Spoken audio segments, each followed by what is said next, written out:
Kembali tim Jimat punya cerita dengan judul Dikejar Pocong Malam Jumat Kliwon.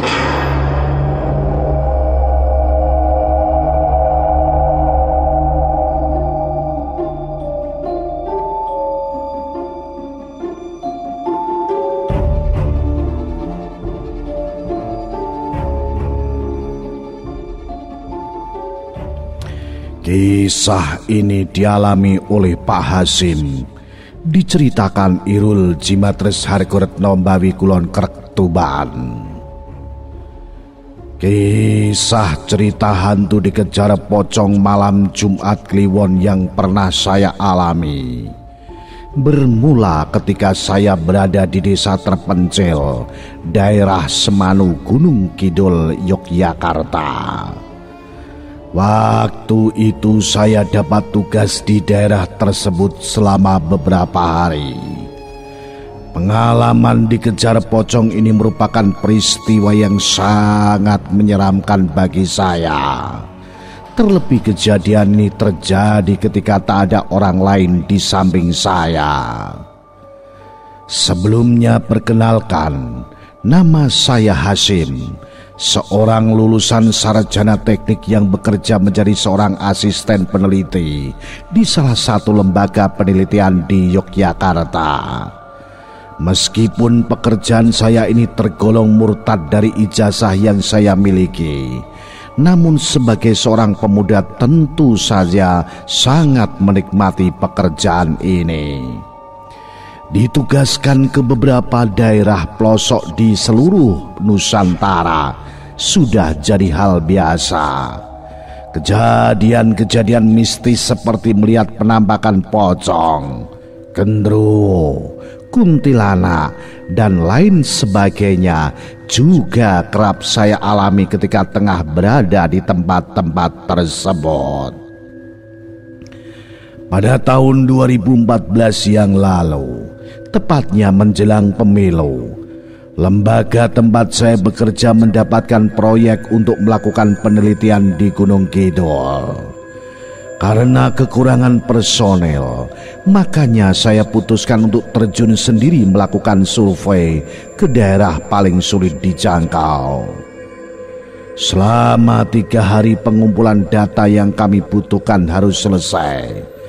Hari Selasa selepas sholat subuh, saya berangkat menuju salah satu desa di daerah Semanu Gunung Kidul. Berbekal motor butut bertenaga 110 cc, saya taklukkan perbukitan Wonosari hingga sampai di balai desa yang saya tuju. Saya sendiri sempat dibikin kaget tak percaya bahwa ternyata masih ada desa di Provinsi Yogyakarta ini yang sangat terpencil. Meskipun akses jalan tergolong sudah baik, namun keadaan curam dan berkelok serta dikelilingi perbukitan rimbun dengan pohon-pohon besar mungkin menjadi salah satu kendala melajunya pertumbuhan ekonomi dan pembangunan di daerah tersebut. Awalnya saya sama sekali nggak kepikiran bakal punya cerita hantu, bahkan sampai dikejar pocong di tempat ini.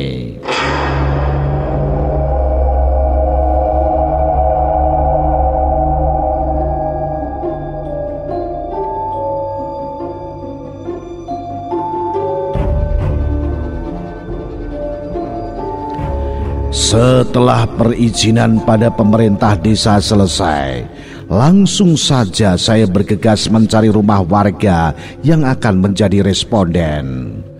Memasuki dusun-dusun kecil dengan rumah-rumah warga yang berjarak cukup jauh membuat kendala bagi saya dalam menemukan rumah responden.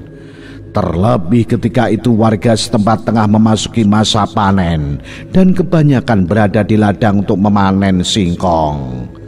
Tak heran jika rumah-rumah yang saya datangi banyak yang kosong. Seharian berkelana mondar-mandir dari satu dusun ke dusun lain, rupanya hanya membuahkan hasil satu responden saja. Singkat cerita, Pada hari terakhir yakni hari Kamis sekitar pukul 18 waktu Indonesia Barat.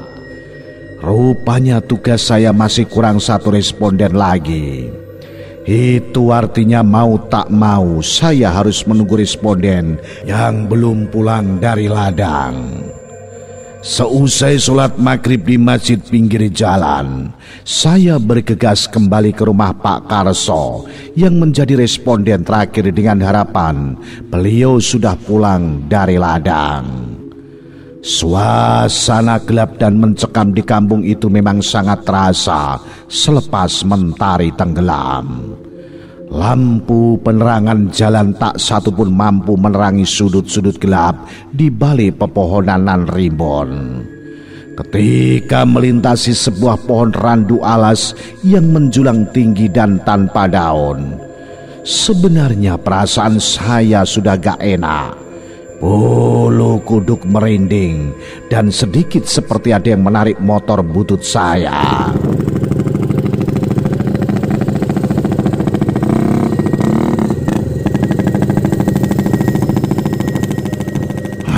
Bisa senam jantung nih batin saya. Waktu itu pikiran saya cuma satu, yakni buru-buru sampai ke rumah Pak Karso. Sambil tetap melaju dan memilih jalan yang agak berlubang, tiba-tiba saya dikejutkan dengan seekor ayam babon berwarna putih. Hampir saya menabraknya jika tak buru-buru menginjak pedal rem. Jantung saya berdegup kencang ketika secara perlahan ayam tersebut mengeluarkan asap putih dan membesar hingga berwujud menjadi sesosok hantu pocong berkafan putih kucel. Bayangin aja, dalam jarak sekitar 1 meter dari roda ban motor muncul sosok pocong yang membelakangi saya. Saking takutnya saya langsung tancap gas tanpa menghiraukan lagi jalanan yang berlubang, sehingga suara motor saya seolah memecahkan telinga. Sekitar 12 menit kemudian akhirnya saya sampai di rumah Pak Karso. Pelan-pelan pintu rumahnya saya ketuk 3 kali.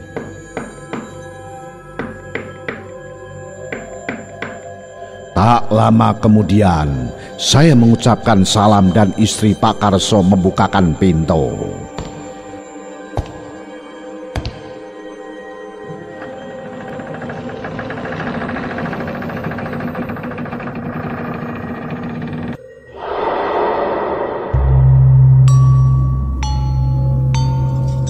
Lega perasaan saya waktu itu ketika pintu rumah Pak Karso terbuka. Namun rupanya Pak Karso selepas maghrib telah berangkat ke masjid untuk mengikuti pengajian yasinan rutin tiap-tiap malam Jumat Kliwon. Seperti ada yang menarik jantungku. Baru sadar saya kalau hari ini adalah malam Jumat Kliwon. Apa mungkin cerita hantu penampakan pocong yang tadi sempat membuat saya hampir pingsan ada kaitannya dengan mitos malam Jumat Kliwon ya? Gumam saya dalam hati. Akhirnya saya meminta izin pada istri Pak Karso untuk menunggu beliau pulang dari pengajian yang katanya biasa selesai jam 9 malam.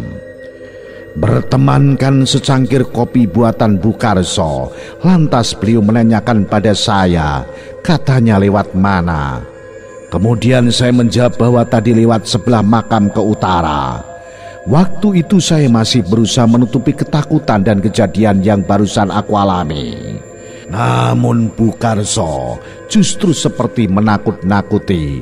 Kalau ini adalah malam Jumat Kliwon, biasanya tidak berani melewati sana. Mungkin karena saya takut, akhirnya saya bertanya, "Lah, emang kenapa, Bu?" Ternyata sudah lama jalur selatan menuju kampung yang tadi saya lewati sudah terkenal akan keangkerannya. Terlebih pohon randu alas yang sudah lama mati tapi tak ada yang berani mendebangnya tersebut. Katanya ada sosok penunggu berupa pocong yang sangat jahil dan kerap menampakkan diri. Singkat cerita, sekitar jam 8:30 Pak Karso pulang dari masjid. Tanpa buang-buang waktu lagi saya langsung menyergap dan mencari informasi serta beberapa pertanyaan terkait penelitian yang saya lakukan selama 1,5 jam, dan saya akhiri dengan berpamitan. Rasa takut sekaligus seram memang saya rasakan. Namun apa boleh buat, satu-satunya jalan yang saya tahu ya jalan tadi. Pak Karso memang memberitahu jalan lain untuk saya lewati, namun katanya keadaan medan yang lebih parah dan memutar memaksa saya mengurungkan niat untuk mencari jalur alternatif lain.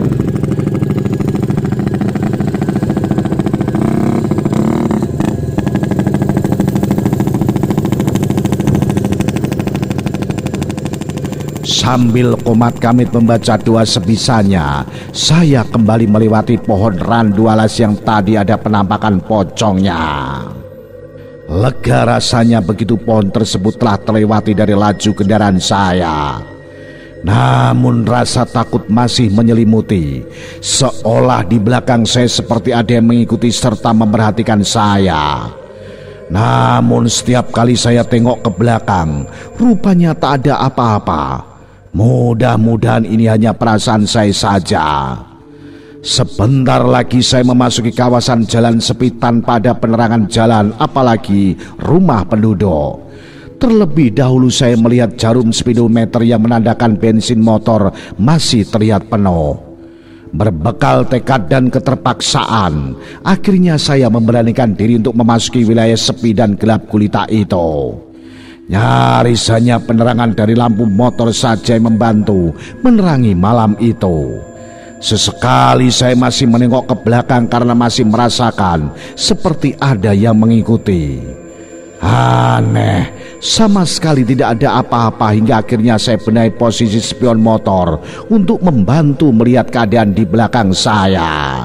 Kejadian menyeramkan kembali saya alami ketika melihat spion kiri motor saya. Ada bayangan putih terbang di belakang motor berupa pocong. Namun begitu saya toleh ke belakang, sosok tersebut menghilang entah kemana. Rasa takut serta perasaan tak karuan memaksa saya menarik gas hingga mentok. Jalanan berliku serta naik turun tak lagi saya hiraukan. Saya pun tak lagi berani melihat arah spion meskipun masih merasa ada pocong yang mengikuti dari belakang. Apes benar ketika melewati jembatan penghubung di salah satu jalan menuju arah pulang. Tiba-tiba motor saya mogok.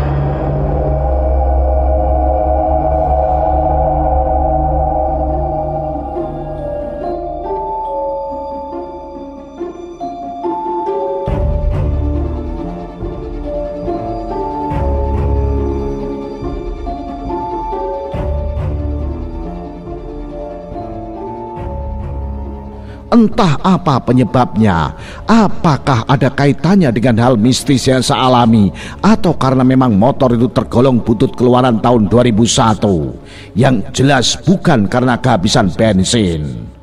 Sambil mengganti busi yang saya keluarkan dari bawah jok motor, perlahan saya melirik ke arah ujung jembatan yang membuat hati penasaran. Rupanya pocong itu masih mengikuti. Terlihat makhluk gaib itu berada di dalam semak-semak dan memperhatikan saya dari kejauhan.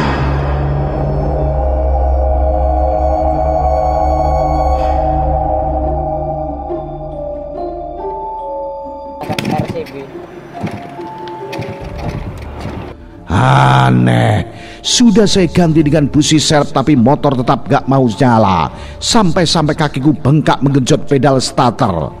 Saya mencoba menghubungi teman yang mendapatkan tugas di desa sebelah, barangkali ia bisa membantuku. Namun rupanya teman yang saya telepon sudah pulang duluan karena pekerjaannya telah selesai. Setelah menceritakan keadaan motor saya mogok serta ada hantu pocong yang mengejar dari belakang, ia lantas memberiku saran untuk menuntun motor agak jauh dari tempat mogok dan mencoba menyalakannya lagi. Setelah menutup telepon dan memasukkannya ke dalam saku celana, saya bergegas menuntun motor sambil menahan rasa takut. Anehnya lagi, tiba-tiba setelah 100 meter dari tempat motor itu mogok, saya coba starter dan hasilnya jreng, motor butut itu nyala tanpa kendala.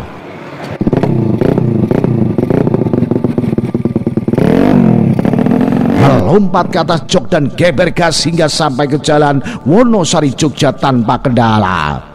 Perasaan merinding serta dingin perlahan menghilang. Perasaan takut karena ada yang mengikutiku juga sudah tidak ada lagi.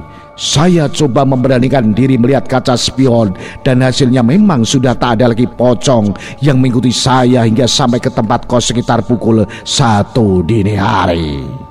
Inilah peristiwa paling menakutkan dan menyeramkan selama hidup saya. Cerita hantu dikejar pocong malam Jumat Kliwon hanyalah satu dari sekian banyak pengalaman mistis yang pernah saya alami. Sekian cerita ini, Irul Jimatres Hargoretno Mbawi Kulon Krek Tuban. Dan ingat, percaya tidak percaya makhluk gaib itu ada di sekitar Anda. Salam Jimatres, salam satu misteri. Au.